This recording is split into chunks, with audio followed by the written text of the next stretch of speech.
Morning everyone. Today's app tip today is about the distance measuring tool that's available within the ExplorOz Traveller app, and it's on the map screen.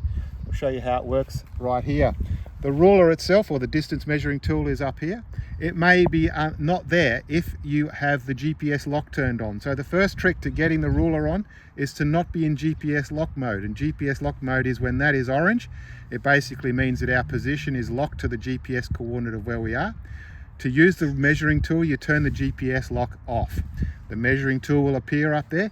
You tap it. It is gone orange, which means it is now on.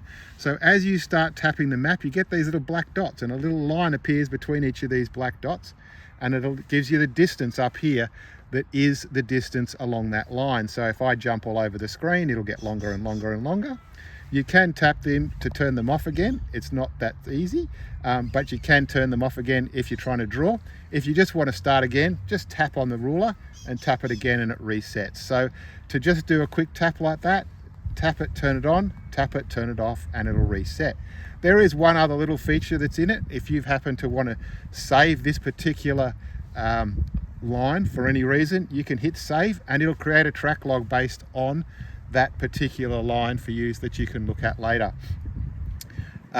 So there is the distance measuring tool. It will allow you to use this on and offline, so the tool will work anywhere and you can do it at any scale. So obviously if I do it at this scale, I'll just clear it and start again. At this scale it's going to be much bigger numbers because obviously we're going a lot further across the map. So you could measure all sorts of distances using this feature. Hope that helps. Today's app tip on the distance measuring tool.